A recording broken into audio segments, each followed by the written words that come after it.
is me. This is me you talking to. Who you talking to? You've been up since 6 o'clock.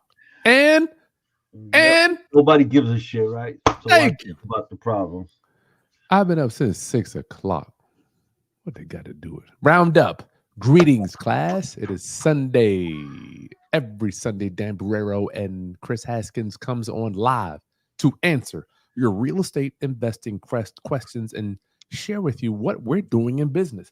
We are full-time real estate investors. We buy and sell real estate. We have rental property. We do creative buying and selling. We raise private money. We do all of the above, and we want to help you with your real estate careers so you can get out there and build your own real estate portfolio and wealth. Dan Borrero, it's good to see you. Good to see you, brother. As always, every Sunday night. Yes, so let me put the phone number up here today. Dan, tell me something good. I know we got your favorite thing to talk about going on now. Outtakes. We're not going down that road, Chris. You always Please, seem to Dan, just suck talk to me me. in Come that, on, man. going down that Don't leave me that hanging. dark tunnel now, brother. Please. Somebody came to my friend. I've got a studio audience here today. My friend Ethan. Somebody came to his house today and asked him to vote for Kamala. I thought that was cool. What do you think, Dan? I think, regardless of what side of the aisle you're on, you definitely need to vote if you want your. This is going to be a really tight race. Yeah, it's gonna be tight. We can't. Yeah, tell him what happened. They, I'll give him. So they came to his house and they wanted to know if he was going to be voting for Kamala, and he asked Kamala what he asked the guy, what did Kamala do for black people? And the guy was quiet. My argument is, what is any, what is the majority of any, not just black people, people in color in general, right? Like, how come they always seem to be in our communities and our churches on election year, and then once the election's over, it's like they're gone. The niggas just gone. You don't hear from them. It doesn't matter what side of the aisle they're on. They came to church twice. Did they?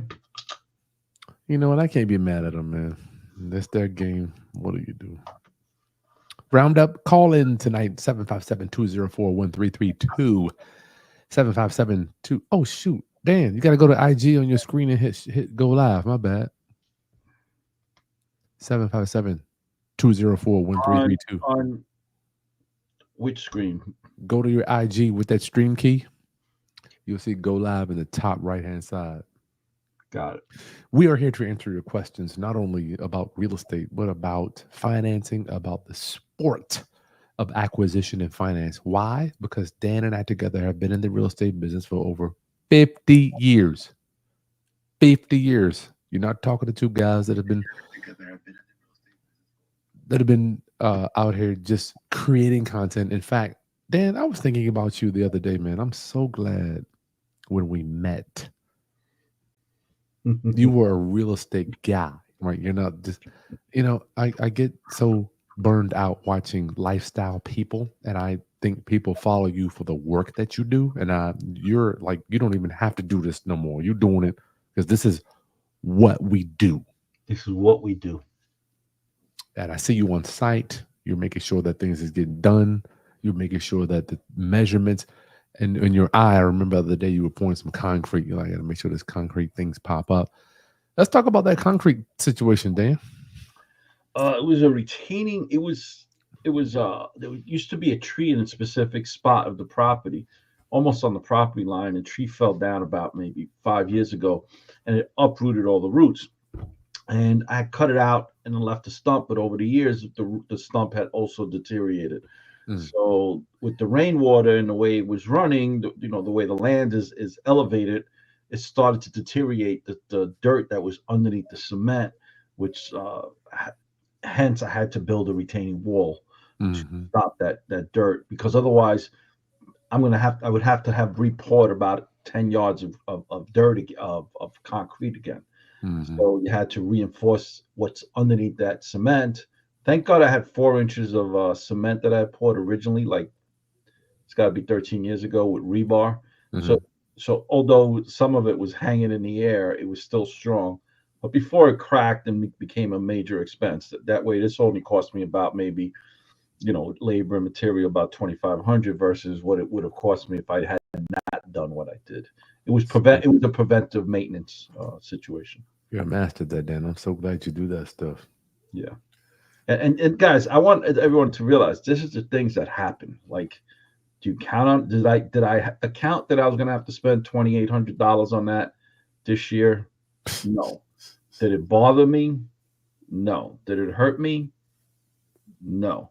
Because we prepare for that, right? If you do, if you follow the strategies that Kris Haskins and I literally willingly giving you for free, you're not gonna be stressing jobs like that. Mm. The cost of it. Put it aside. So, Dan, I wanted to talk to you too. This is October. Let's look at these interest rates. Y'all call in. Anybody has a question? Please, we really enjoy talking to y'all. I got to tell you, you guys are the ones that are the reason why we do this. Dan, when we look at interest rates, this is the Fed decision, right? United States Fed fund interest rate. I think we talked about this briefly. Let me blow it up.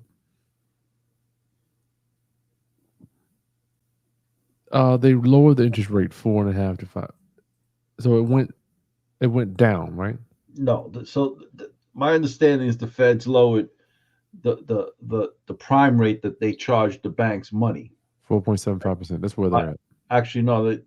The prime rate is actually at 8% when I last looked. The prime rate's at 8%. What is this here? 2%. Jumbo. Well, they lowered it. What is this? 5.4. Well, this was the decision September 18th. This is what the internet's telling me, Dan. Okay. So let's start here. I'm just saying, let's start here. This is what I just Googled. It says United States Fed funds interest rate. Okay. So we're at 5%. This is September 18th.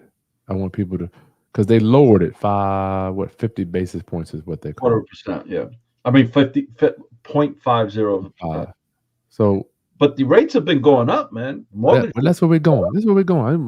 Hold on. Just roll with me for a minute. Roll with me. This is what I want us to understand, because when I hear this, I'm like, cool, interest rates are going down. Real estate's going to be picking up. But when I go here and I look at mortgage interest rates, let's go to credit score 6 there. This is what I see, Dan. Let's say down payment 10%. We're talking 30-year fixed 7.3. So I just want to make sure that everybody here understands that just because the feds are cutting interest rates, and let's go see if there's anything else here, because I typed in Fed interest rate right there. Just because the Fed is lowering interest rates, y'all, trading economics, let's see, same thing, doesn't necessarily mean that mortgage interest rates are going to go down. Because look at this, they have gone up, Dan, from September. This is crazy. September, there was 7%. Now it's 7.3. Can you just talk about a little bit, Dan? Or are you qualified? So I'm probably the wrong person to ask, man, because I try not to go for mortgages. I always try to finance my own deals. Yeah, but don't forget, you ain't in the bubble. You still got to sell. You got to be taken right out of these products that after you buy them. Me neither. I don't do this either, but it's still important. Yeah. So my understanding is that the demand is high, and that's why the rates have gone back up. Now, I've spoken to 2 different mortgage brokers that I have relationships with that I actually questioned them on this. What do you say? I think their arguments is that supply and demand the rates have gone up primarily because people are applying more for mortgage. So now, again, this is not a scientific response. Don't take what I'm saying as it to be all, because this was as a result of conversations that I've had with 2 different mortgage brokers. Mm-hmm. The reality is I haven't been keeping track of why it's going up. I mean, I haven't gone deep diving into it.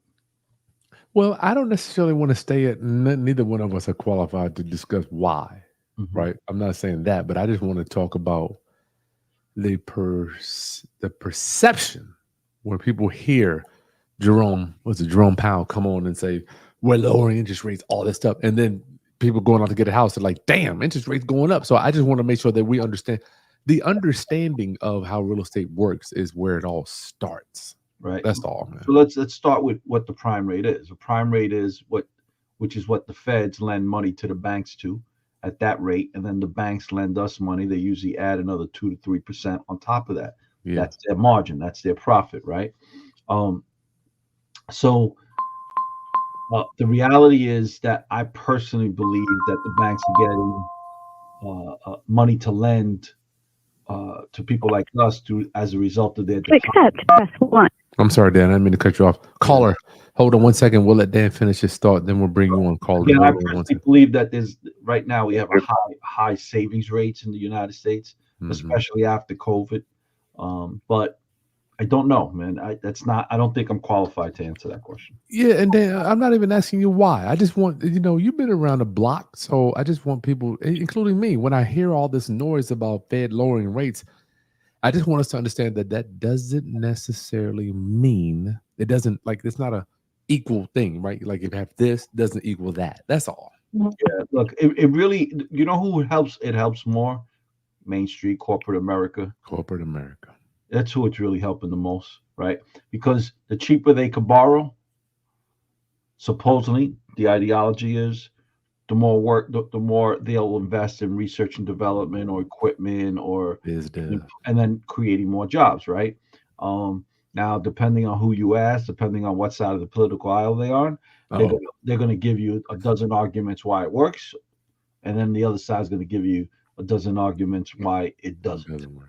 Right. Caller, state your name and where you're calling from so I can put you on the screen, my friend. Gerardo, Dayton, Ohio. What was it again? Hello. What was your name again, brother? My name's Gerardo. Oh, Gerardo. Is that J? Yeah, Gerardo. J. Yeah, Gerardo. Gerardo. It's a G, but it sounds like an H. It's Gerardo from Dayton, Ohio. How are you, Gerardo? What up, Gerardo? Thanks for coming on, my brother. Thanks How you guys doing? It's good to hear your voice, my friend. No, I appreciate that, man. How can we help you, sir? Can we help you? You on live or you doing something else? Cool. How can we help you, Gerardo? What's your question?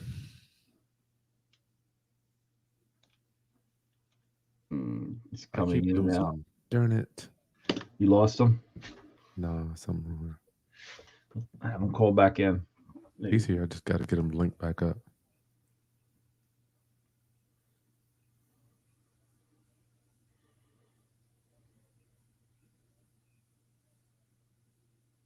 Me trying to find private money, or any suggestions as to what you guys would do in this situation.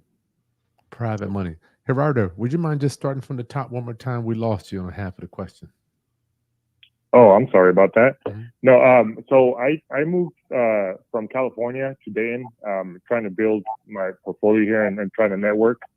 And I've been able to network pretty well. That I'm getting a lot of wholesale deals, but I'm running out of money. So just want to know if you guys have any suggestions as to if I should pursue private money or any other strategies that you guys might recommend in my situation.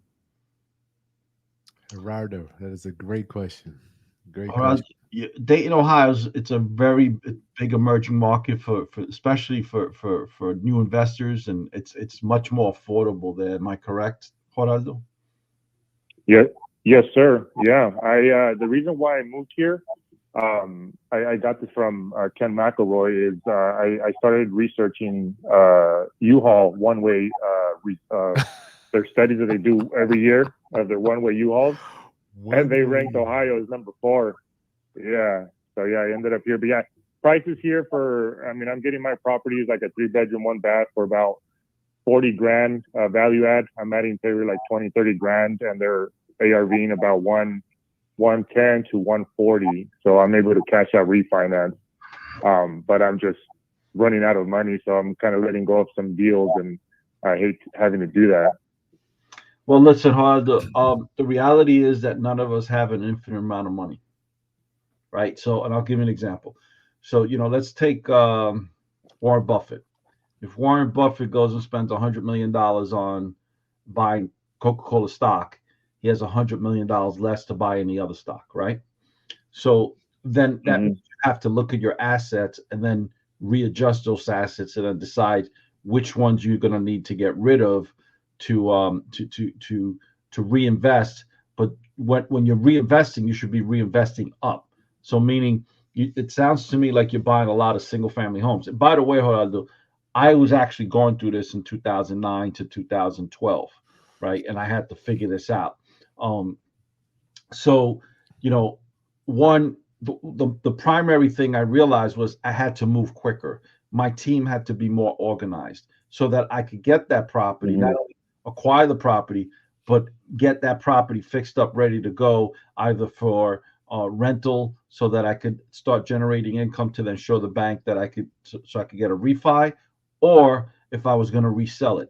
The primary thing becomes speed and how well you manage your team to make that from beginning to end, that property go in the most efficient way. So when I got that down packed, Yes. I had to then decide, all right, now which one of these properties do I have to sell? Because at the time I would go to people for money, I would went to the bank for money, and nobody wanted to give me money, And it's like, then it gets to the point when you don't need the money and everybody just throwing the money at you, right? But I don't need it now, right? So Yeah. Can you imagine somebody saying, Dan Borrero, shit, we ain't give him no money. exactly. Denied. They all thought I was nuts when I was buying in Central Florida houses for 60 grand that were only 5 years old that foreclosed on for 350 to 500,000.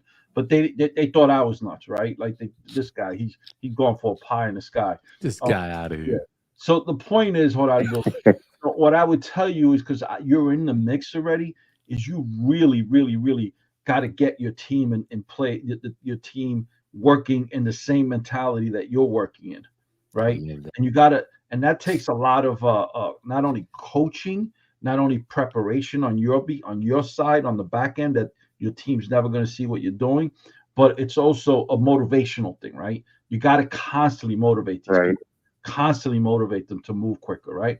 And at the same time, there's nobody to motivate you, right? You get up exhausted in the morning, you're looking at yourself in the mirror and you're like, I want to go back to bed.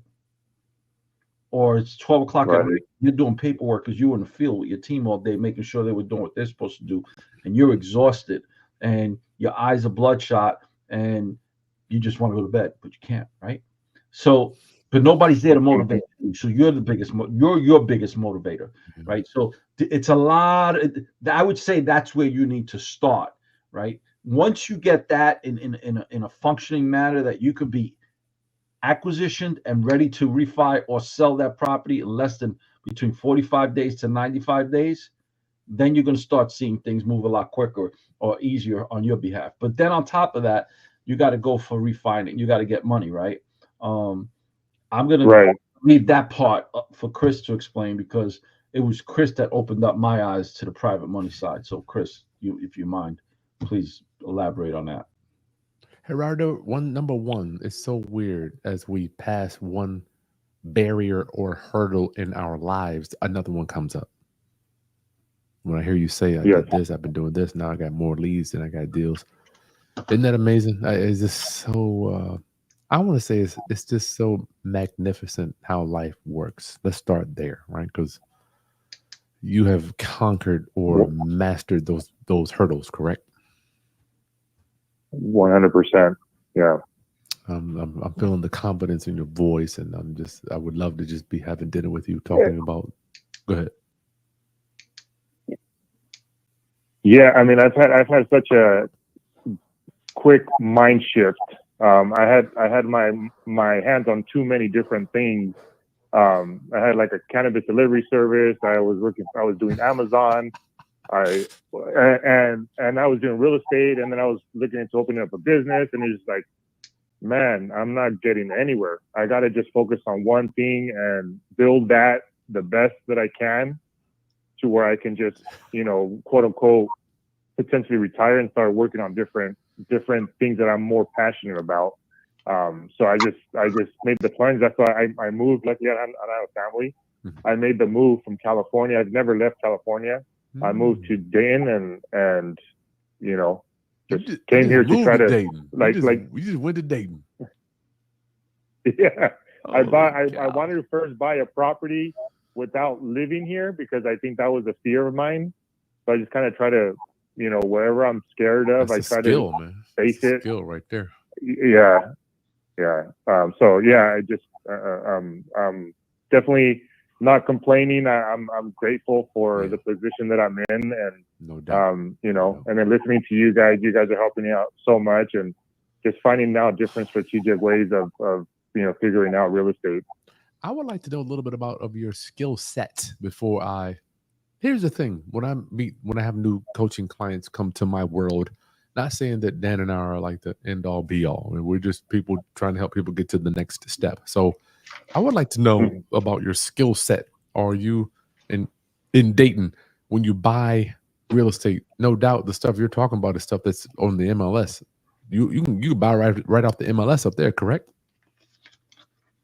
So I did. I when I first moved here, I was buying properties through the MLS for either my rentals, and then once my money was getting tighter, I stopped buying rentals because I needed to make my money move. I didn't want to just because obviously rentals are long term, right? And so I was starting to flip as a means to an end to buy more rentals because I'm just trying to increase my portfolio. Got it. So yeah, I mean, I started flipping, and yeah, sorry, I lost my train of thought. You tell me your skill set, so you can buy right off the MLS. Before I tell people to start, so sorry, so the MLS. So I started buying on MLS, and then I just started going full on Facebook networking, Facebook groups, local investment groups. And that's how I started finding. I found two wholesalers that I tried to just add. I started just adding value, and by adding the value, they actually ended up giving me first dibs on all of these properties that they're getting because they're out of state. So I go and I take pictures of the properties for them. I take videos of them. I give them my analysis. And they really appreciated that. They wanted to pay me like $75 to take pictures, and I just told them, no, don't worry about it. You know, it gives me the opportunity to go look at these properties, and at the same time drive for dollars in those areas. I like that. You know, so you got deals, you got leads coming in. So Gerardo, so from my perspective, you already know how to identify and evaluate a property below market value. So you got that. So yes, it's time for you. Unfortunately, man, I don't want. You know, my wife always like, Kris, you got to learn the skill. Real estate is one part of this thing. The sport of acquisition and finance. It is the sport of acquisition. Real estate is one half. Money is one half. I'm at this point in my life where I don't even care about the real estate anymore. Just put me in the money business, right? So, but I don't know where you are, and I'm not trying to bring you there. But if you can, you're going to have to learn the skill. Now, if you send my team an email, I'll give you a link to my private money training to show you how we do it. But yes, it's time for you to learn a new skill of raising private money, man. It's just, Dan, if you got the wheel of product under control, all you gotta do is match the two, and your career is over. I mean, if you that's what I did. I just kept continuing matching money with houses. I mean, it was like I got more real estate than I, you know. I want to. That's awesome. Yeah, it's just how it works. So you are in a stage that every single successful real estate investor has to pass. You got to pass. It's like a rite of passage. Yeah. And the only investors that even get to that stage are the investors that left everything on the field. I don't know an investor that came at this business half-assed that got to that point that you're at. Yeah, not gonna happen. Do you agree with that, Kris? Yeah, you got to be all in. So now you're at a situation where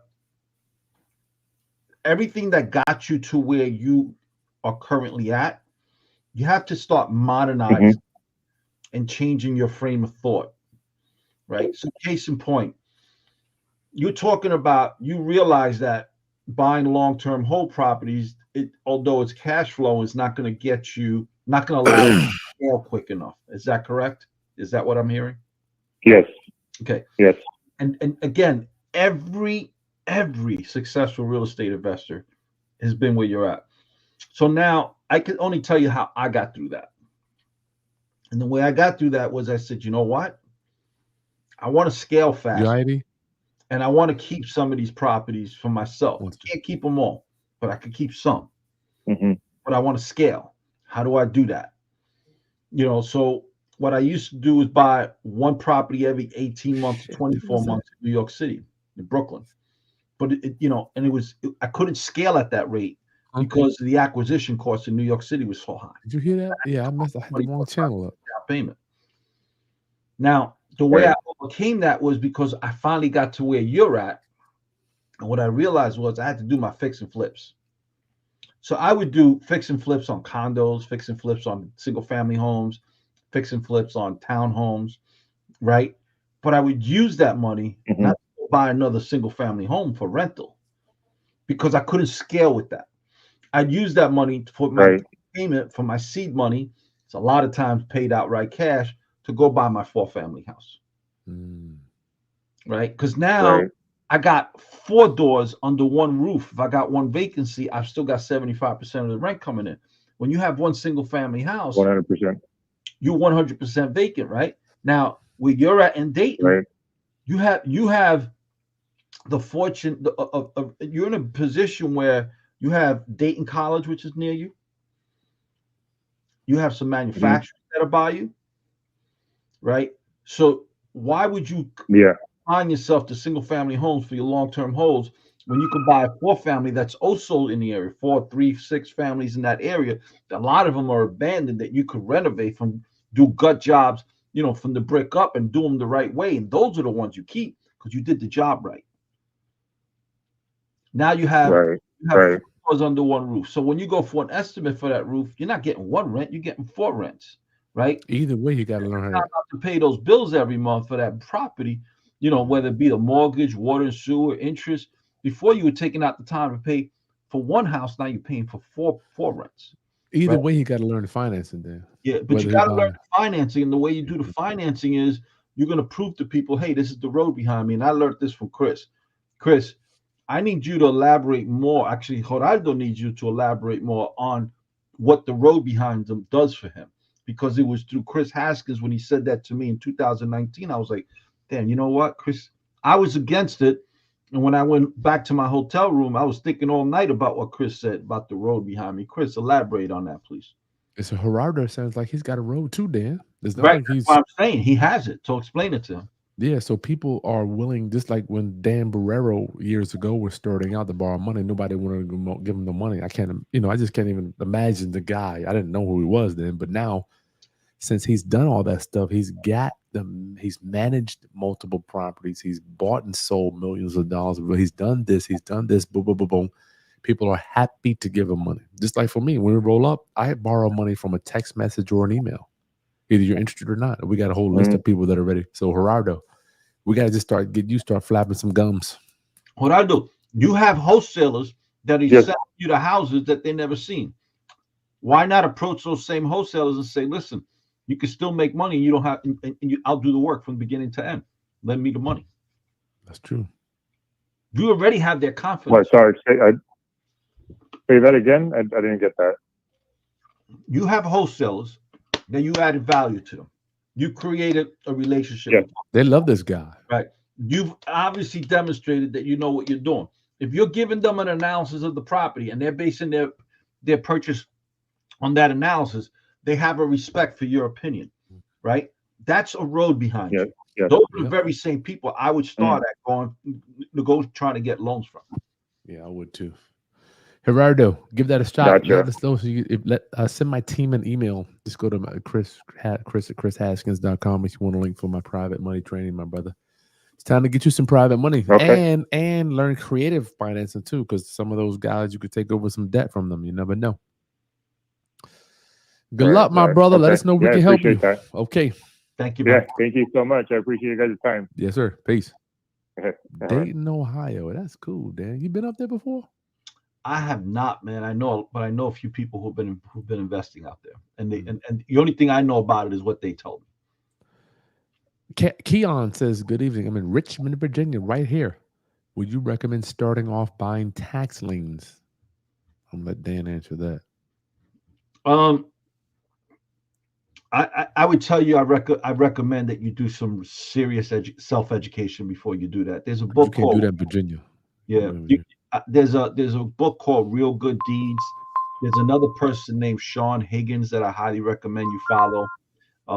They'll break down what states, what towns you should be buying these tax deeds. To accept, press. Really? Yeah. Caller, hold on 1 second. Keon, I don't know anything about tax liens. We don't do those in Virginia, so you got to go out of state with that. That's how it is. Caller, state your name and where you're calling from. Hello, Chris. Hi, Dan. It's Deborah Jackson calling from Willingboro, New Jersey. Hey, hello. Deborah. How you doing? How can we help you tonight? I am good. I wanted to know is the interest rate for the HELOCs, are they going up too? If I told you that, I'd be lying to you, Deborah, because I haven't looked into HELOCs in a while. So I'm going to refer that to Chris. Let me pull but I suspect they would be going up. HELOC loans are normally about 0.5%, sometimes a point higher than a conventional loan. Let me look. I got a letter from my bank the other day. See if I can pull it up here. Maybe I did. I might not have recall. Mine went down. Mine is following the Fed. Is going. Mine went down. That's yours. You have an existing HELOC, right? So, right, because the HELOCs are all dependent on. Like my HELOC also went down because it's based on the prime rate, right? It's a 0.5 point above, right? But we already have it, right? Now, new HELOC, a lot of banks will say, listen, we'll lend it to you 1% below prime the first year. Then after that, it's going to be 0.5% above prime, or a point above prime. So you have to call around. Usually the best banks I find to get HELOCs from on my personal home is from municipality banks, credit union banks, and savings banks. If you go to the big bank, like the Bank of America, Chase, and all of them, their rates are usually more competitive. No, I'm not going to mess with them. I got a letter from Citizens. And they were offering me a HELOC. And I just wanted to get a little more information before I even think about going in that direction. So now you know what they're offering. Go look. I would go to your local savings banks and ask them as well. They usually give you the best rates.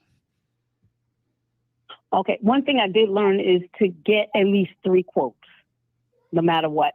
Get at least 3 quotes before you make a decision. Absolutely. Well, we got a home. I got to tell you, this so I make sure my roundup homies understand home equity line of credit, a HELOC home, because some people may not know. They will let you borrow against the equity that you have in your property. Now, I do not recommend anybody borrowing this money unless they're buying other equity. We do not buy anything that's consumed. First, let's just start there. Nothing that's consumable. So, Deborah, just went. I have, it's so crazy when you look back over your career. I have one bank, man, that they just love me. I mean, they just they've always take care of me, and they're a local bank. So, if I was to do it again, I'll go to these little small banks and be like, look, this is what I got. What can you do for me? Yeah. Okay, because I have a lot of equity in my home. Okay. That I haven't touched.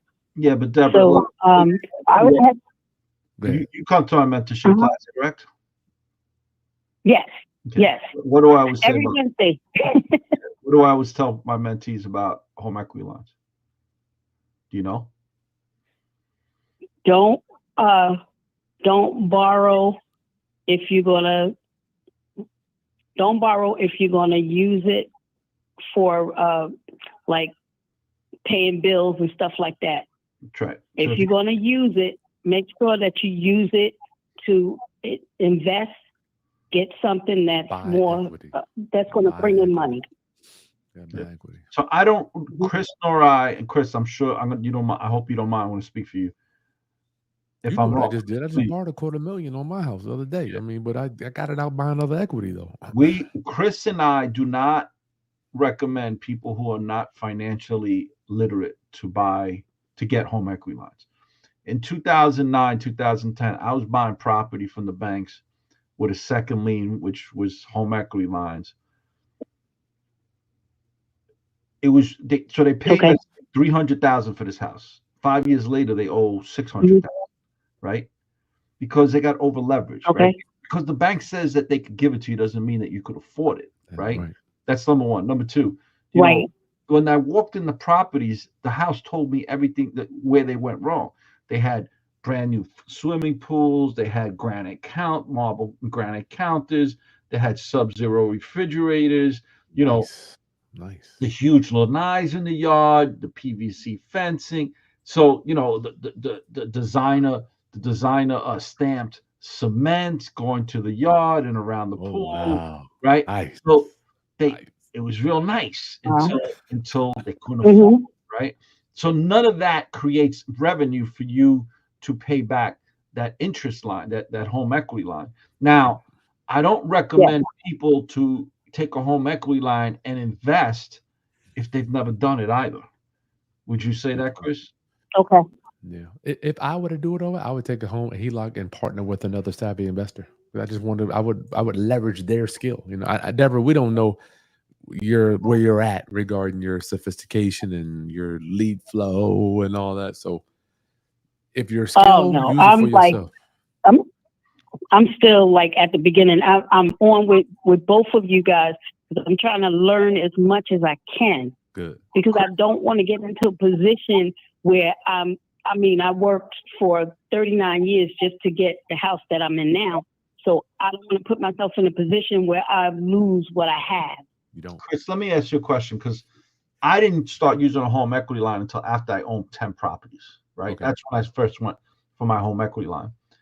And I felt confident in my skill sets to make sure I wouldn't lose it in a deal. That's true. Do you recommend, because I don't recommend anybody using a home equity line in the beginning part of their career. No, they just you recommend it? Okay. I screwed mine up. My first one was 20 grand. I spent it all on, I owed 90 and I borrowed 20. Now I owed 90 plus 20, which was 110. And I was so stuck, right? Because I didn't have the skill set. That's what I'm saying. The skill first. I think, you know, Deborah, I'm not saying it's you, but we all focus on the money part. But in my opinion, right, it's all about the skill level of the person is where you really win. Yeah. Okay. Yeah. All right. Because I mentioned this to Dan before. I had found a house, and the house was like 60,000. And what I wanted to do was I wanted to take money out of my home to go and purchase that second home, so I could start the investment process. It wouldn't have taken a lot from me, because my I have like almost 200,000 in equity in my home. Okay. So I figured if I don't ever recommend you taking a home equity line, buying the property with the money that from the home equity line, fixing it, doing everything from soup to nuts, if it's your first, second, or third time. I mean, but I'm very conservative, and we both conservative. I'm like, I want to. Dan and I promise you, we call if we don't know something, we call, or we just partner strategic alliances. Just partner with somebody. Yeah, partner with somebody who knows who has the experience, because you know, this is your personal house that you live in, right? So. Yeah. Okay. Anyway, thank you for calling in. Good to see you. Good to hear from you. Deborah, All right. that's a good question. Thank you, Thanks, guys. Deborah. See you All right, See good you talk. Wednesday, Dan. Okay. Got Yeah, it. yeah. Thank you, Deborah. That's a good question. You know, Dan, I think, including me, I used to think that I could make enough money, Dan. I wouldn't have to worry about racism, discrimination, my kids having a bad day. I really thought that I could just earn enough to make my problems go away. And the more I earned, The bigger your problems.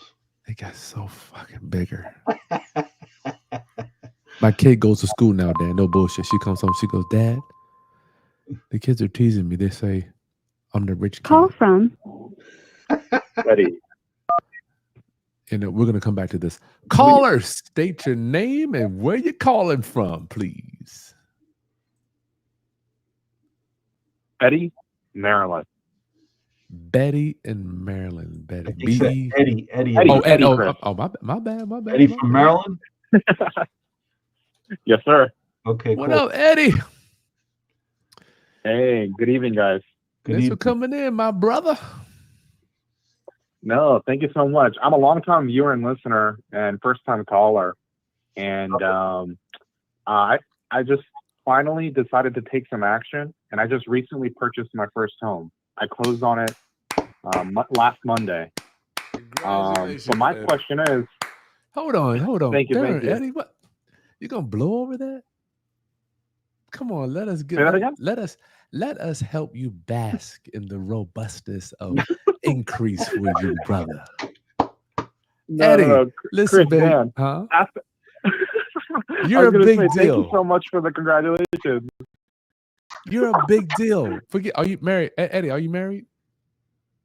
No, I'm single. Are you single? Well, if you're dating, whoever you're dating, or tell them I said you're a big deal, man. Because all the people you tell that you bought a house, that they're not gonna big you up like we are. They're gonna be like, they're not. I mean, obviously they love you, but I mean, they're gonna have a little bit of resentment and a little why not me and all this stuff. But me and Dan, we don't need nothing from you, so we can big you up. Is that cool? That's cool.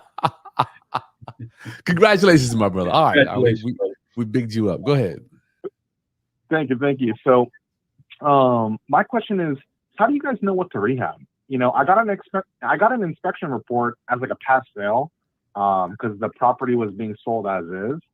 I just don't know where to begin, and I was wondering like if there's like a correct order of operations for rehabbing a home, because my goal is I want to renovate this property so I can rent it out by the room and eventually house hack. Are you gonna? Do you intend to live there? Yes. Okay. For a little bit. So it's a single family house. My rule of thumb is start from the top, from the outside top down. That's my simple rule, right? So if you need a new roof, you put that first, right? You start working from the top of the outside of the house down. New roof, siding, gutters, windows, capping, Fascia. doors, landscaping. Then you work your way into the house, right? Because if you start Elements. working on the inside of the house and you get drafts coming in, what good is it? If you start working on the inside of the house and you start getting water leaks, Roof leak, yeah. what good is it, right? So we always start from the top, outside, out, down, and then in. Top down. That's a great way to look at it. Oh yeah, because this is all new to me, and the home's it's a little ugly. It's a little fixer, so that's cool. Top down. So I'm working on it. Okay, top down. Top down. On the inside of the house, also, I start if it's a 2-story house, I always start at the top, the bedrooms, work my way down, right? Because if let's say bathroom, let's assume you want to live in the property while you're working on it, you need your bedroom, and a bathroom. Yeah. And once that's done, you close off the top of the part of the house to everybody else that's working downstairs, right? So you keep all your valuables and things upstairs, right? So it's always from the top down, whether it's the inside or the outside. But I like to do it from the outside first. The shell of the house is protected, then I work in. Okay. And then Dan, how do you determine if like mechanical, electric, and plumbing need to get fixed? I call up my electricians, I call up my plumbers, I always get at least 3 estimates and 3 different opinions. Now, eventually, you're going to get to the point, Ed, that you don't need their opinions. You're going to know as soon as you see it. But in the beginning, you need their opinions. But some of them are going to make it seem more urgent than others because they want the work and they want to they want to make the work appear to be more costly, and so that they could pad their bill. So that's why I always get 3 estimates, and I will ask a dozen. So usually I get the first guy, and then the first guy's going to start saying some stuff, and I'm going to just remember it. And then when they leave, I'm going to write it down. And then when they get to the second guy, he's going to say some more stuff. And by the time I get to the third guy, I'm going to sound like I know what I'm talking about, even though I don't know anything about it. Gotcha. Right. So, but always get at least 3 to 4 estimates minimal. And by the time you get to that fourth person, you'll have the jargon, the terminology. You'll have a better understanding of how that particular mechanics works, right? Or whether it be electrical, plumbing, or, whether it be insulating, whatever that is, right?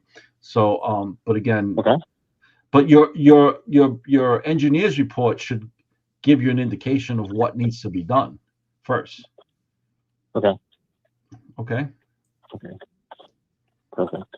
Okay, because I have some like bigger ticket items that I want to convert. Like for example, the heating right now it's based off oil, so there's like an oil furnace. I want to convert that to a heat pump, and then there's a gas stove, and I want to convert that to electric. I only want to change the oil because. Say that again. Why you want to convert it? I just want to, because I think the furnace, its life expectancy apparently is like out of date or something. I don't know. That's what I got in the inspection for. I don't know. Oil furnace, but you're gonna now when you remove the oil furnace, where's the tank? Is it in the basement or is it on the ground outside? The tank is outside. Everything's above ground. All right. Well, then that's a simple removal. That's good. That saves you a lot of money. Okay. I personally would get rid of the oil tank. Absolutely. Yeah. Absolutely. And whether you go to gas or whether you go to electric here in New York City, the gas is driving me nuts. So I am going to start moving my heat to electric. I don't want to. I don't look forward to it. I don't believe electric heat is going to burn is more efficient than gas heat. But with all the problems they keep imposing on me for having gas lines, I think they're forcing me. I don't have a choice. I'm going to have to go in that headache. It is a headache. You going to a heat pump? Is it property in Maryland, Eddie? Yes, it's in Maryland. You can get by with a heat pump, and like you got to do gas, but you can get by with them. Yeah, I wasn't sure. Like, is like future proofing a thing for homes? I don't even know if that term applies for homes. I'm not too confident. What's future proofing mean? I guess like I want to work on these big mechanical things so that I don't have to worry about them until like way later down the line, because my intention is to hold this property forever, right? And do it right. Okay, so you want me to tell you what I would do? I would make sure you have no General Pacific boxes in, meaning circuit breaker boxes, because they have aluminum fittings, right? I would make sure that I don't know how old the roof is, but if it's more than 25 years old, I'm replacing that roof. And I'm not going to go put a roof on top of the roof. I'm going to go straight down to the plywood, and then whatever rotted plywood or appears to be like it's getting rotted, replace it, right? I'd put in new gutters. I'd put in the new soffits. I'd put in new windows. I don't know how old this property is, but if you're going to be living there and you want to keep this for the next 30 years of your life, do it the right way now, right?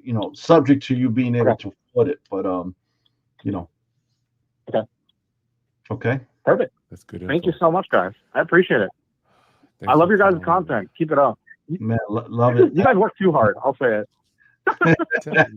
You tell our wives that we work hard. Shit. Eddie, I do a free mentorship class every Wednesday night, man. You could go to danielborrerojr.com and sign up there. It's free. All right. All right. Sounds good. Have a good night, y'all. You too. Good night. We got some great questions. Damn, man. I got to tell you, I got so much love for you for doing this, man. No, man, I got love for you because I want everyone here to know this was all Chris's idea. Chris called me and says, man, I got this idea. He goes, what if we have a call in, and we have a phone number? And I was like, Kris, you think that's gonna work? He goes, man, D, and he'd sound so excited. He'd go, we're gonna do this and we're gonna do that. He goes, and what if this happens? And what if that happens? I was like, all right, Kris, let's try it, man. I love being me, though. I just and it's not anybody else can be them. I'm just like, just be yourself. I figured that if Dan and I provided value for someone other than ourselves, that it would really be a hit, and it really has, Here's a man. question on IG I gotta answer, man. So, Go ahead. OQD LLC. Oh, I got pinned it. Yeah, go ahead, Dan. If taxes and insurance goes up, do you pass that cost on to the renter? I do all the time. That's the reality. We can't afford to eat it. Caller, thank you so much for calling in with Kris and Dan Borrero. State your name and where you're calling from. Elvin from New York. Thank you so much. Elvin, you got to turn off whatever's in the background, TV, radio, whatever that is. Elvin from New York. Okay, I actually have two phones going on, so the background's you guys. Okay, yeah, lower one of them so we can hear you. What you doing with two phones? You must be some VIP or something. No, this a person starting a moving company. Oh, okay, that's cool. Elvin, what you got, my brother? How can we help you, Elvis? Okay, I've never It's Elvin, I sold real not estate Elvis. Elvin, okay. Go ahead. No, it's Kelvin. It's Kelvin. Oh, Kelvin. Yeah, we both got it wrong. Sorry, Kelvin. I killed you. All right, go ahead, bro. It's good to see two human beings actually. We are human, right? We make mistakes. You guys are so genuine. What you got, bro? What borough? What borough? You upstate or you down? You in the city? I'm actually in Harlem. Oh wow, we come in Harlem too. Go ahead. Now, I've never invested. I've helped other people invest. I'm building equity now as far as the business that I have, but I'm not ready yet. That's the point, all right? However, I listen to you guys once in a while, and I take a lot of notes. So when the time comes for me to do what I have to do, I have some kind of knowledge to go from. I actually was gonna start investing in Harrisburg, Pennsylvania, in 2022. I was there with my fiance, but things didn't work out, and I left Pennsylvania. I had some properties picked out and everything like that. However, sorry, it's fine. It's fine. Everything happens for a reason. I have two questions. The first question, I think I have the answer to this one because Daniel just said he had mentioned. It was mentoring program. I wanted to know if you guys have like a mentoring program or anything like that. Man, every Wednesday night, man, it's free. Yeah, start with Dan. Just sign up at danielborrerojr.com, or if you go to my IG address, it's in my link. Yep. Start there. Absolutely. I'll be over with Dan. And then the second question, I don't know much about it. People throw it around. It's like purchasing homes through the SBA. Is that a real thing? One of my mentees has bought a multifamily with SBA. I don't think you could do a single family. You'd have to ask a mortgage broker. But if you're buying a multifamily, and I think if it's over 5 or 6 doors, it's SBA. Look, but you got to remember something, man. Calvin, I'm sorry. Kelvin. There's a reason why real estate investors don't use any type of federal backed type of loans. Just too much. It's very difficult to scale with those type of loans, right? You might get your foot in the door. Right. You could maybe use it to get your foot in the door, but remember, those SBA loans, I don't know anybody that didn't get robbed at the closing table with the closing costs. Not only that, how many Everybody's hitting you over the head with those SBA loans. Dan, you've been doing this for a long time. How many of your colleagues or counterparts have built a real estate empire with SBA loans? Doesn't sound like it makes sense. Only one of my mentees is the only person I know that I could say has seen success with it. I ain't talking about wine, boy. I'm talking about Dan. Both of us have real estate portfolios. And I want to ask you, how many people do you know personally that have built a real estate empire on SBA loans with real estate? None. None. And I'm not saying that it's not out there. Although, listen, there's one guy, and you know him, Chris, Eric. Yeah, no doubt. I know he's doing his thing. That guy's he's a monster. He is. So he's gonna be his first. He's property, special. He's special. Yeah, his first property is what was with an SBA loan, but he called me up when he was closing on that. He wanted to cry because he had to come up with another $40,000 at the closing table. What's that from, Dan? What's that from? Everybody and their mother hit him. When you go with an SBA points, loan, credit repair, credit score, all these kind of fees from the title company, the mortgage company. There's nobody I know. Pay it. Yeah, there's nobody I know that goes with those low down payment type of loans that doesn't get robbed at the closing table with extra fees. Listen, Calvin, let me ask you a question. If you don't mind, what do you do? What kind of work do you do? I do pretty much. This is the thing right now. Primarily, is moving, and then it's garbage removal. Okay. Like is it your business, or do you work for somebody? I'm going to ask you a rapid question. It's my own. Okay. How long you been doing? It's my own business. What you been doing it for? I've been doing it close to 15 years, but I actually never, up to about 2 years ago when I LLC'd EIN, and right now as we speak, I'm building the website. So and I'm doing everything on my own. It's not like I have partners or help or anything like that. How old are you? I'm 40. Okay. So it sounds to me like you haven't concentrated on your business until now. Yes, absolutely. That's okay. I had too many distractions around. Focus. Okay, so what I advise people like you is first concentrate on one thing. Okay.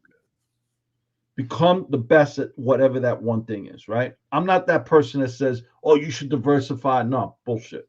You don't want to be a jack of all trades. You want to be the professional of one trade. Once you start developing wealth, then you start diversifying, right? Because you can afford it, right? But you need to start first, become a very proficient at what you do, right? So you said all to me the right things. You're legalizing the company. You're developing a website. You're going to start advertising, which is great. I love it, right? Now what you do is concentrate on that business, and while you're concentrating on that business, you need to save. You're going to start making a lot of money because you're concentrating on the business. But that doesn't mean you go out and misspend it and go buy Gucci bags and a new car and go on vacation and jewelry and shit like that. Not my car. Right? I'm like a hobo mostly. Okay, good. Now you maintain that lifestyle, but what? So if you're making $50,000, you should be living on $20,000. I know that sounds crazy, but Chris and I don't know any successful person that hasn't done that if they started from the bottom up. Okay. Now, then while you're doing that, you come to my free mentorship class. Go to Kris Haskins' YouTube channel. He's got how many videos you got up there? Over 1,000? Over 1,000. Over 1,000 free content for you to start learning. So now, while you're developing your business, while you're developing your cash, your ammunition nest, which is your cash, right? So you could go out and attack the field with your cash, right? You're going to be a better general of those dollars because you were educating yourself the entire time before you deployed those dollars. We are the general of our dollars. When we send out $1, we expect that $1 to come back with 10. We're going to indoctrinate those 10. We're going to train those 10. Now we're going to send $11 out to fight. And we expect those $11 to come back with $22, right? But before you indoctrinate and train your dollars, you got to train yourself. Does that make sense? That's been kind of my my biggest downfall. Let's be honest. Generating money and not having the discipline to kind of save the way I should, because one thing about me is I know how to generate. However, when I said earlier I have a lot of distractions around me, that's what it was, because what are those distractions? I mean, I guess you in Harlem, so you got distractions every day. I mean, you can be distracted all day. I can deal with those distractions because I'm really focused now. Like I no longer drink. A lot of things I cut off. I had several ladies in my life at one point that were worth a nickel. But other than that, I So helped a Calvin, I'm lot of gonna tell you people. something. Someone I'm who gonna was tell you something my father told me years ago. Oh shit! Don't give him. Hold on. Please give him the PG version, Dave. I am gonna give him the PG. Okay, don't give him the rated. And I thought about that. Chris is like, please give him the PG. Well, first of all, Please give him the PG version. I want to compliment you. The fact that you actually realized You're what tricking. your deficits are, Yep. and then you're tricking. correcting those, because that's number one. That's the first thing you need to take ownership of your fault, Ownership. right? Yes, That's number so one. big. That is so big. Dude. So I'm going to say this: the 4 things that will ruin any businessman. I don't care whether you're a businessman or not. Gambling, drugs, alcohol, and women. Don't forget taxes too. Oh, the taxes, that shit, that's gonna screw you up no matter whether you're rich or not. But those are the 4 things that is gonna screw up any man, right? Gambling, drugs, alcohol, Women. Any Kelvin. any Those and women, you have a man, them combination ladies. of any one of those, oh, you're done. You screwed. You're done. Kelvin, you know it's weird. I gotta be honest with you, Kelvin. Having one woman to take your money is a lot easier than having several, because they all gonna take your money. Yo, So Calvin, when you there used to be a show on HBO of this guy who had like 3 wives and they all lived next to each other in Utah or something. And I used to, and guys on the job site be talking about this show and they'd be like, yo, Danny, but don't you watch that show? I said, one, I ain't got the time to watch it. I ain't got time to watching that shit. Number 2, who in their right mind would want 3 wives, bro? That's a fact. It's a I fact. can't even please one of It's them. a fact. I'm Give like, me a- shit, I got problems with. Shit. Here, this my sister is staying with me, and I'm like, good lord. Oh Lord, you And got she's not one. even the one. That's not even one. Oh, darn. Calling me, hey, bring some toilet paper home, bring Okay, this let me home. see. Like, good lord, this is my sister, not my wife. Yeah, you got it rough with that one, bro. Calvin, I hope we were able to answer your questions, man. Yeah. All right, Kelvin. I We're gonna be in appreciate you Harlem so soon, much. man. We're gonna be at the hotel. What is it called? The Renaissance. So stay tuned. Okay, we're coming there. We're gonna do a live event for y'all on Saturday. Is it this coming Saturday? No, No, no, it's coming soon. December. Yeah. Yeah, we're coming up there soon, but it's the Renaissance. We're negotiating the contract now. And if anything, also look into the Victoria Hotel. I haven't been there, but it's really, really nice. They say it's up there by right next to the Apollo Theater. Okay, cool. Thank you, brother. Thank you. Anytime. We'll do one more, Dan. Yeah. That was a smooth. Good call-ins tonight, man. Yeah, you guys are. Chris said, keep the PG version. You got a real rated R version. Something, while you over here doing so and so and so. Any other questions on Instagram? Give it to us. That's what we're here for. Oh, you got to pull yours up too. You got IG. Yeah. Industry jargon definitely helps you. Dan, I am so thankful. I'm getting out of. So I got 1.2 million out. It's not a lot, but I got 1.2 million out in real estate. When you say 1.2 million out, what does that mean? Because I know what it means, but I want to make sure the public understands what you mean. Oh yeah, no doubt. So in real estate, you got these 2 wheels. Okay, you got these wheels. They grind together like a clock, right? You got one that's cranking out product. These are houses, and the other wheel is financing. So you have to put them together, right? Houses come in, you got to team them up with financing. Just cranks and cranks and cranks. When you got more houses, you got to go raise more money. When you got more money coming in, you got to go find some houses to pair that money with. So me, Kris Haskins, I got enough houses to match 1.2 million in houses, probably more, but I sold 2 last week, so I got 500,000 coming in I got to get back out working. And it's weird in this stage of my life when money comes in, right? I used to be excited, happy. I'm go spend, do a little bit. Now my mind is like, shit, man, I got 500,000. What am I going to do with it? I got to get it back working. I got to make sure that I pay my investors. I got to make sure that it's going to be making more than 6% ROI. So much goes through my mind, Dan, every time money comes in. people seem to think the more money you have, the less problems you got. The reality, it's more problems with just Sanchez. variation of it. To accept, press. Dan, I want you to just elaborate. Caller, hold on 1 second. We're gonna let Dan finish his thought. One caller, hold 1 second, please. Dan, could you just paint a picture for people that are trying to understand why is it that having more capital? Because in my mind, I've got these layers of just burdens. Like Have that caller take out the background noise, whatever I can else. turn them down. Okay. Go ahead. Look, the reality is this, people. You see how Kris said if he had 500,000 coming, now he's worried about, okay, how does he deploy that 500,000? First thing he's got to do is pay his investors off. So let's say after he pays off his investors, and we're just using very simplistic numbers, it's 250,000. Now, what do I do with that money? Because if I leave it sitting in the bank, I'm losing money, right? Can't sit in the bank. So what we normally do, people like Kris and I, we put it into what they call brokerage accounts, where we get in high yield money for it sitting either in a regular money market, but in a brokerage account.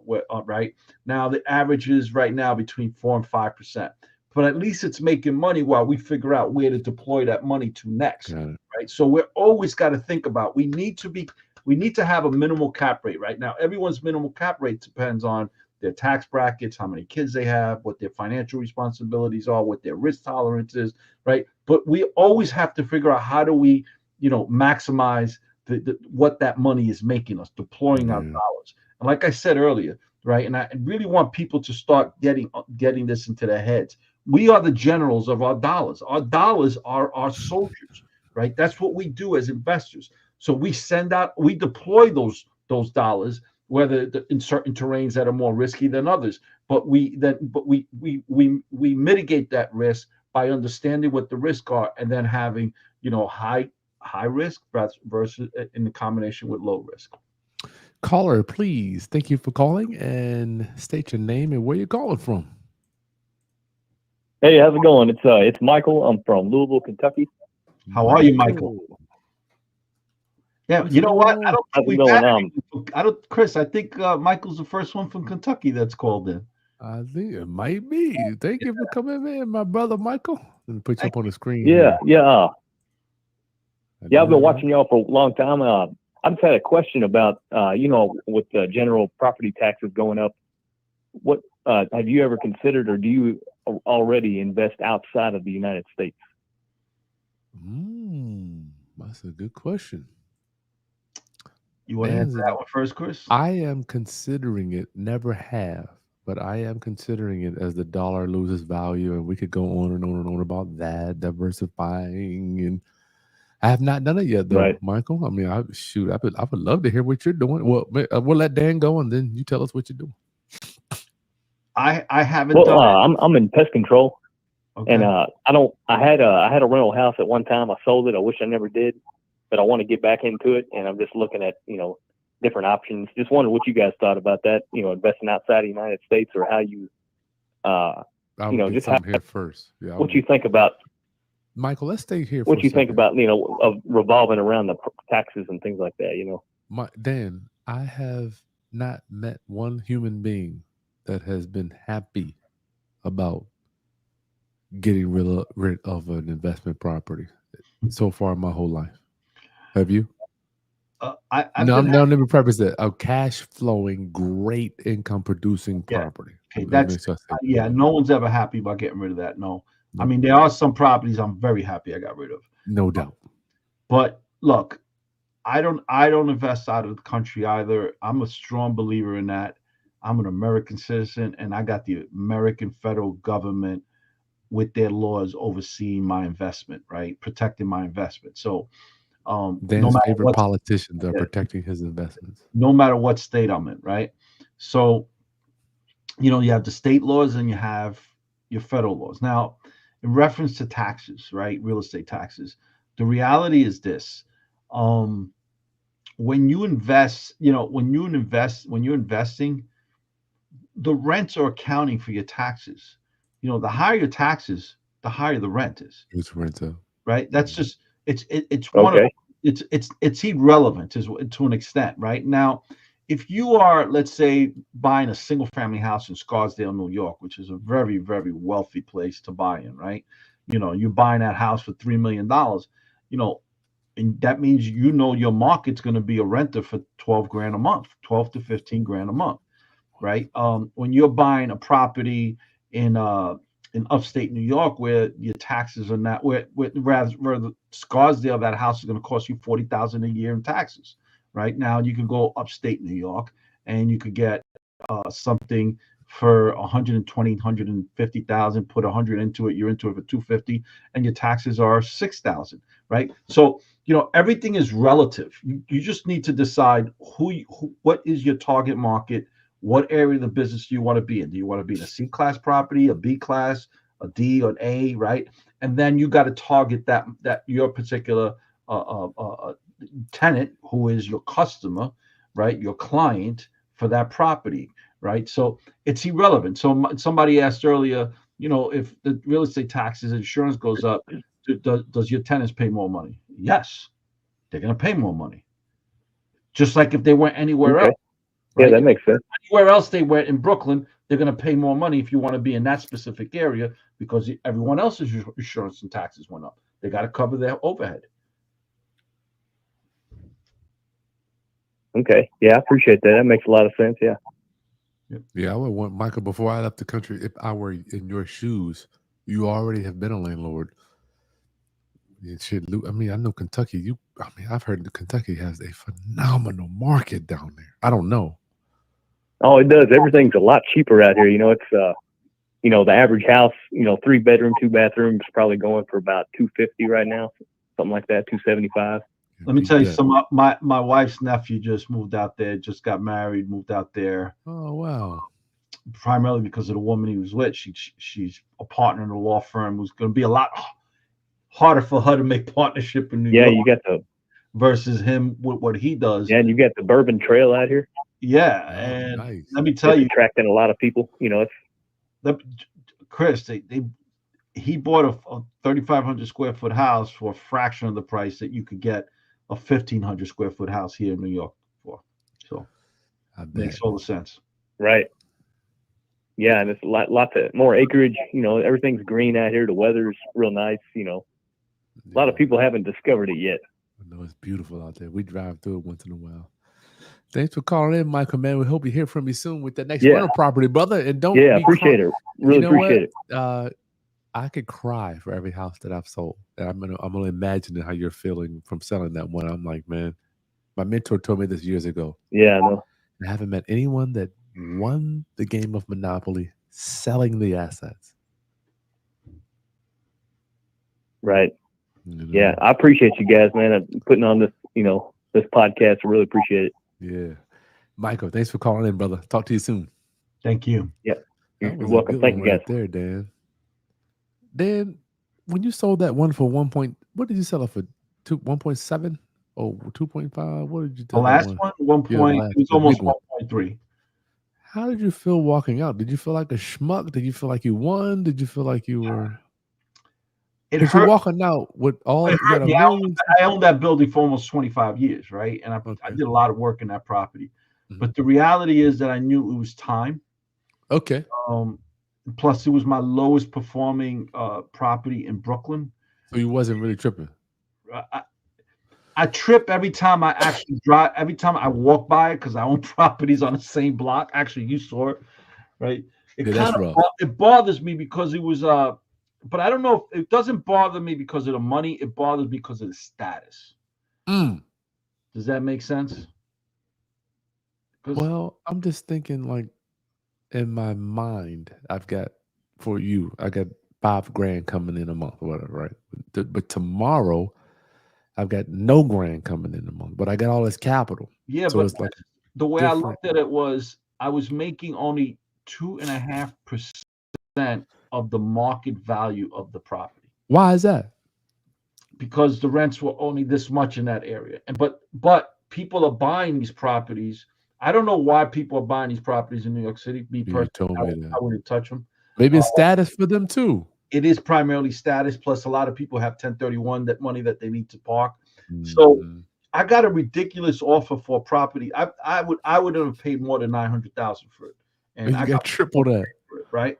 1.3. So when I looked at, okay, even if I don't do a 1031, even if I pay 50% of it in taxes, right?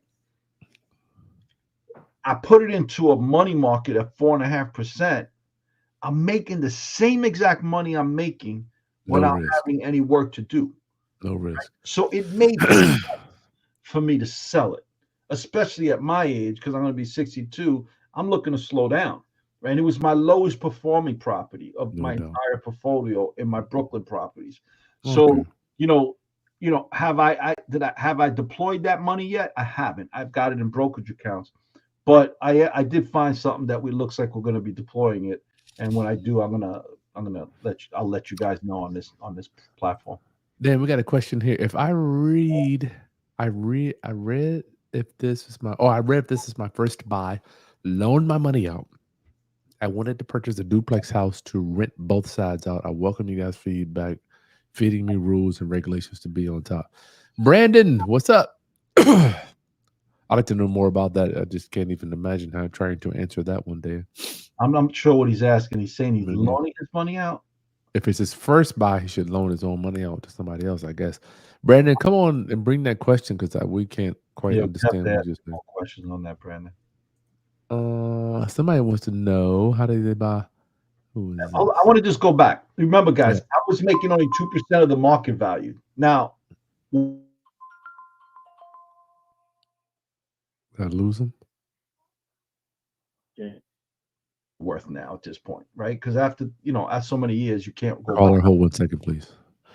Caller, state your name and where you're calling from, please.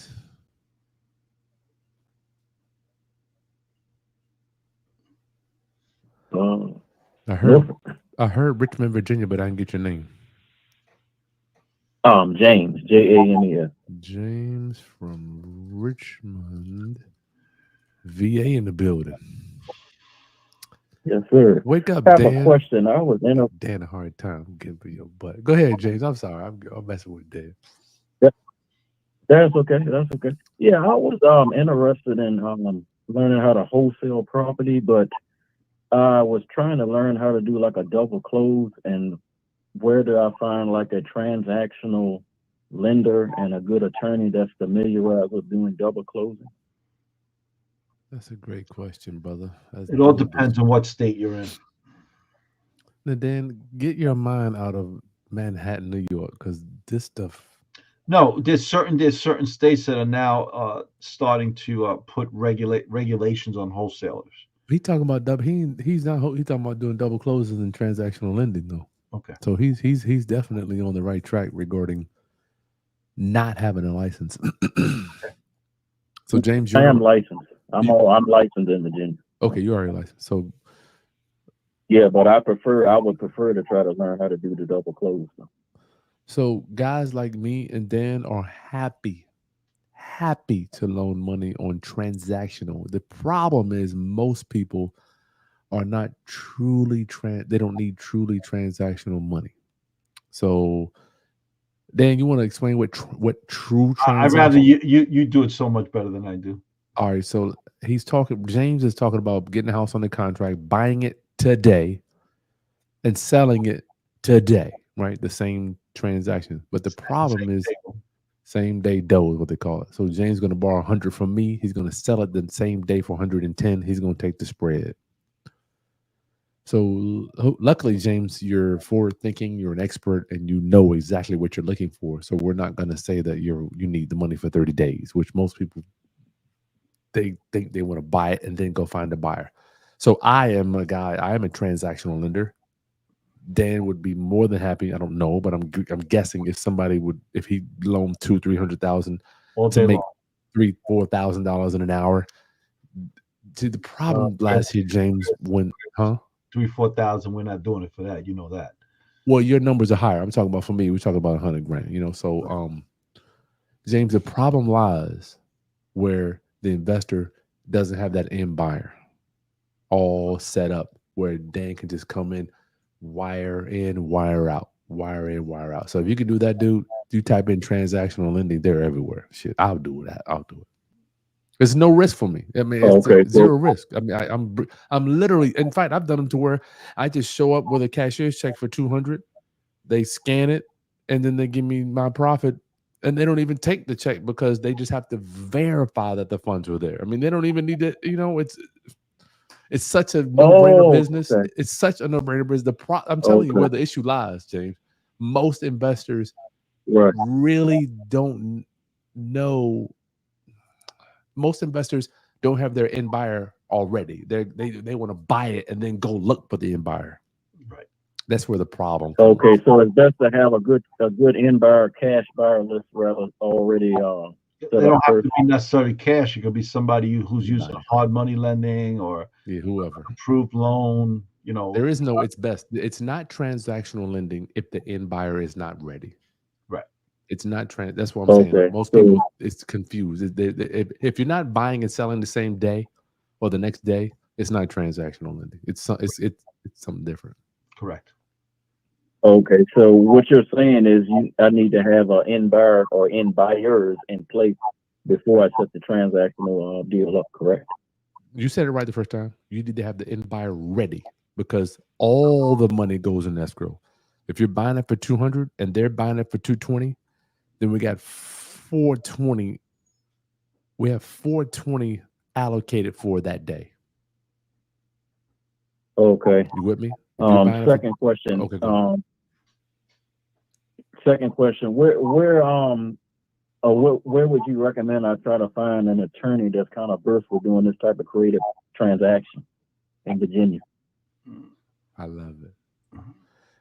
If I were you, I would go to Bigger Pockets and type in Richmond, Virginia attorneys. Just go to BP. You need to be a member anyway. I mean, it's $8 a month. Yeah, you got to be a member. Dan, what would you say? Yeah, Bigger Pockets, or you could go into a RIA groups for the county, or you could just go to your RIA. You go to Facebook Marketplaces, or actually not Facebook Marketplace, Facebook groups that are specializing in real estate in your specific area, and you just type in those questions. You'd be surprised how other investors are more than willing to help you with information. Everybody, this is not the business that it used to be when I was coming up, where everybody kept everything close to the vest and didn't share anything. This is like the total opposite. Everybody shares everything and all the information now. So it's not defined. Yeah. All right, James, good luck to you. Let me know if we can help you, my brother. We are transactional lenders. We are. I mean, okay, I will try to be in touch with you. My favorite deals. Go to your website. Just send us. Here's the thing, Go to your website on that. Yeah, either one. IG, you can find us anywhere. We're everywhere. If somebody says, here's what transactional lending is, I'll say, Dan, can I borrow $300,000 if I paid you 10 grand for 5 hours and just returned your money the same day? I mean, how can the man say no? What human beings? I mean, yeah, I need 10 grand for a day.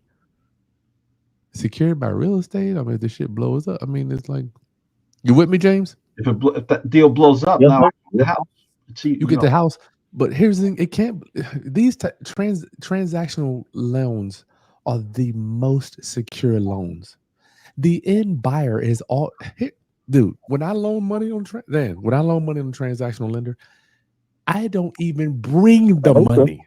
I don't even bring the money until the end buyer has deposited the $320,000 to buy the house. That's how secure this shit is. So it's like, if you know what you're doing. So if you're buying it for 300 and you're selling it for 320, call me when the end buyer has deposited his 320.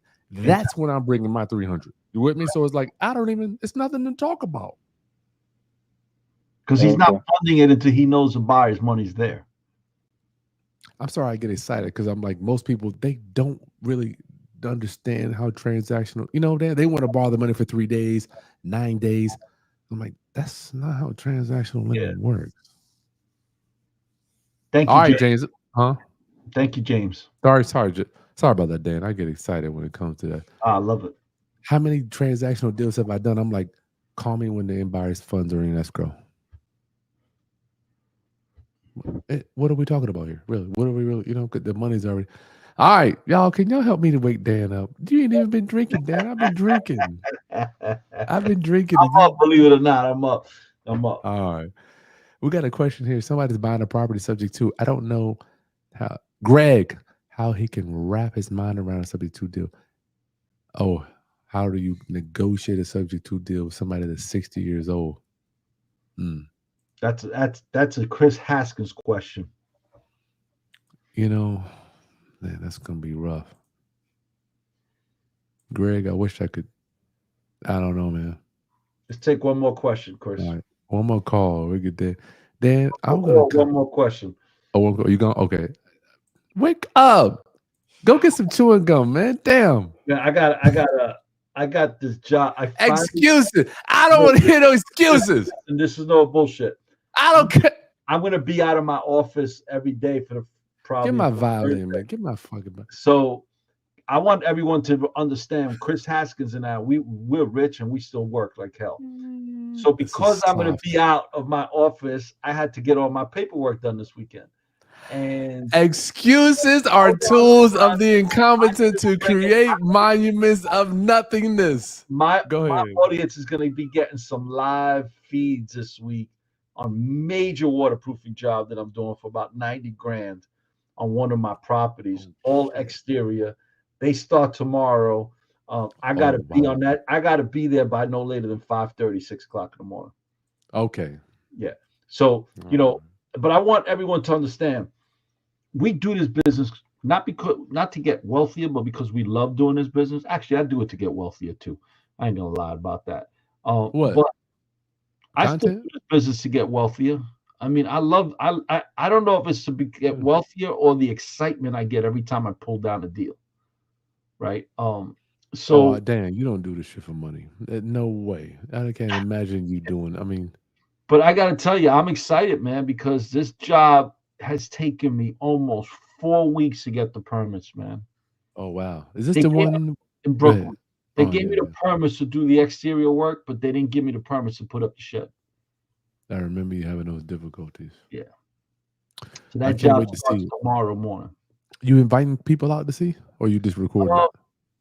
I'm gonna have my mentees come out, but after the apparatuses are put up, because I don't want them to be in danger with anything falling or, when everything is safe, then I'll have my mentees come out and join me and ask me. Why don't you get a time lapse camera and set it up so we can watch one of the sheds being built? I might do that. Or if Dan, I will. If you want to split a ticket, me coming up there, man, a plane ticket, and I'll come record the whole thing. That would be cool. I don't know. You think it'd be worth it? Tomorrow, so it ain't gonna happen. No, how long does it talk tomorrow? If how not, long does it take? Tuesday. It's a small one, so they'll probably be done in a couple hours. Oh yeah, I can't get that one. Probably like 3 to 4 hours. I won't be able to beat that one. All right, y'all. So Dan's ready to go to bed. Kris, you're the one who's normally rushing me off these things. What are you talking about? I hear my kid. He got out of the tub. So, yeah, we'll go ahead and knock it. Listen, every Sunday, y'all. And Dan, let me ask you. I'm putting you on the spot. We got 45 people. Are you going to do the mastermind with me? Yeah, I'm actually. If you don't mind, I'm going to send you the workbook to review. I got 6 chapters done with the designs and everything. Okay. So I'm going to be sending you that probably on Thursday. I still want to make sure when people want to come in for coaching, we just bring them right in, y'all. Would y'all like that? Dan and I together, you get both of us, and we'll meet every week, every 2 weeks. Yeah, and this is not.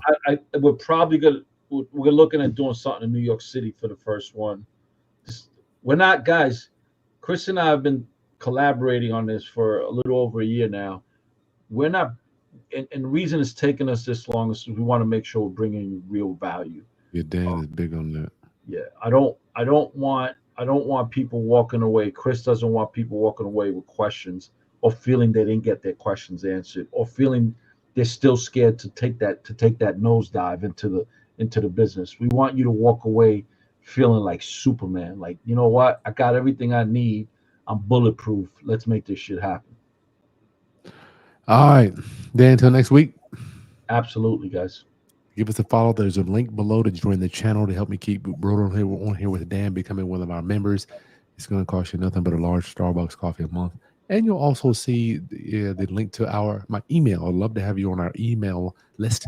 You're going to get our questions of the day. Every time Dan and I goes live, every time we go live, we'll send you invitations to all of our training and stuff.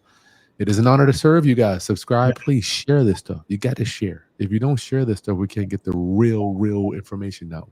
And please, if you really want to learn this business for free, go to my mentorship class. You could go to DannyBorrellJr.com, or you could go to my bio on Instagram and sign up there. It's free to sign up, free to attend. Deborah just posted about my calculator. I just launched my free calculator as well. So if you're looking if you want to analyze a rental property, you just put in the numbers, the acquisition cost, what your down payment is, it'll even figure out what your monthly mortgage payment is going to be. Literally it'll give you what your cash and cash return is going to be, what your return is going to be is if you buy it all cash with no mortgage, and what your return is going to be after your debt services if there is a mortgage, right? Love it. And that's also on there for free. So Thanks, join us. Talk to Good you night, soon. everyone.